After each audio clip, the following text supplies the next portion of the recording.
The Relatives Came by Cynthia Rylant.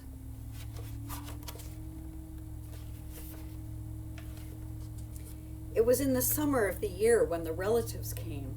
They came up from Virginia. They left when their grapes were nearly purple enough to pick, but not quite.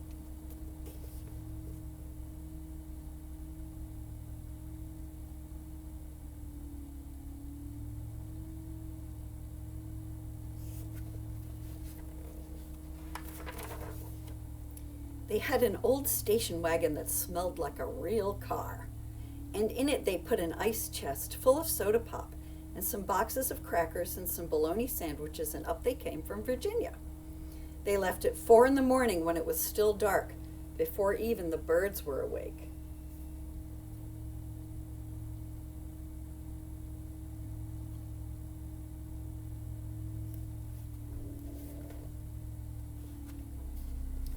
They drove all day long and into the night, and while they traveled along, they looked at the strange houses and different mountains, and they thought about their almost purple grapes back home. They thought about Virginia, but they thought about us too, waiting for them.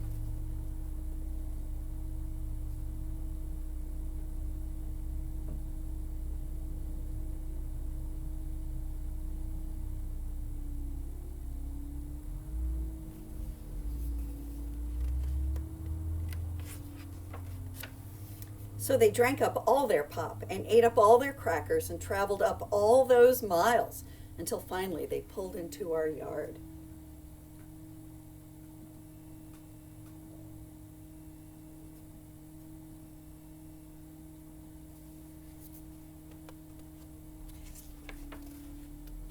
Then it was hugging time. Talk about hugging. Those relatives just passed us all around their car, pulling us against their wrinkled Virginia clothes, crying sometimes. They hugged us for hours.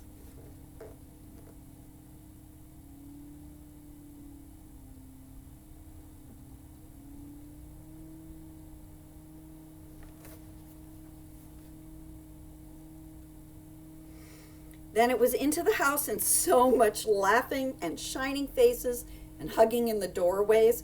You'd have to go through at least 4 different hugs to get from the kitchen to the front room. Those relatives.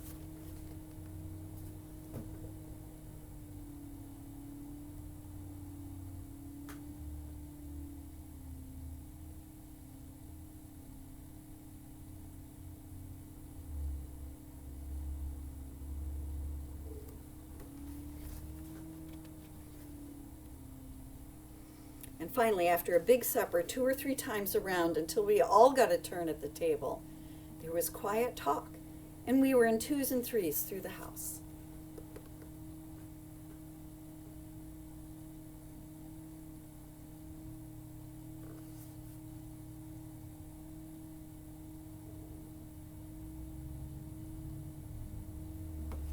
Looks like a good dinner.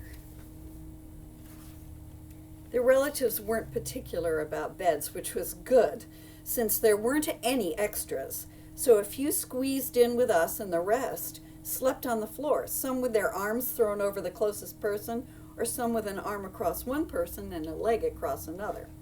It was different going to sleep with all that new breathing in the house.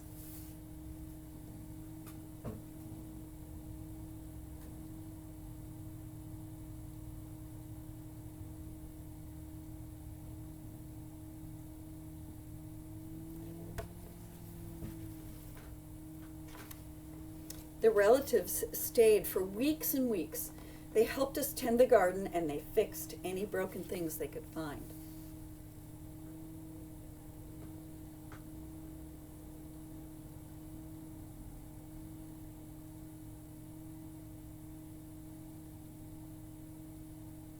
I noticed that broken toy car on an earlier page.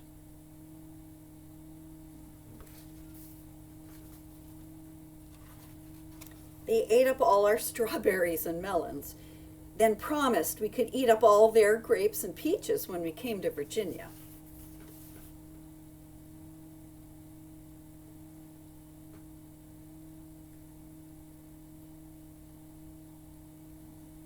Oh, and look, they're playing their instruments There's a bass fiddle, a guitar, a regular violin, which they call a fiddle, and a banjo. I bet they're playing bluegrass music. It's one of my favorites. But none of us thought about Virginia much. We were so busy hugging and eating and breathing together.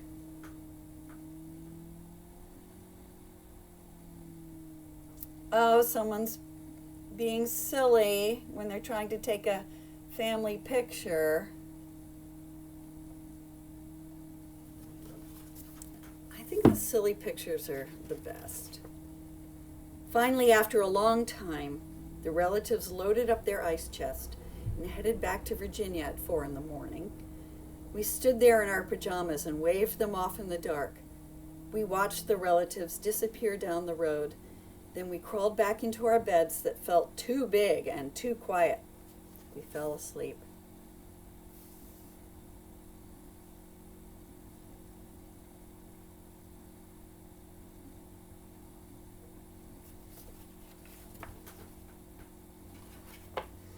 And the relatives drove on all day long and into the night.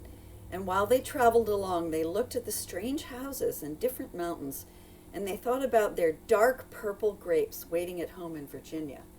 But they thought about us too, missing them, and they missed us.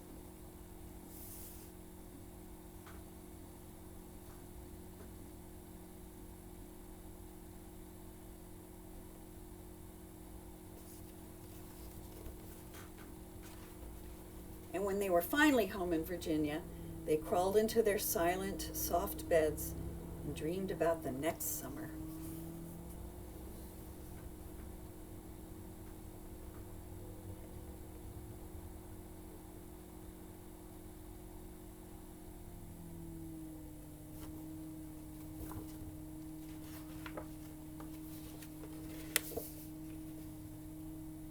Don't those grapes look yummy? I can't wait until we can all hug one another again. See you next time.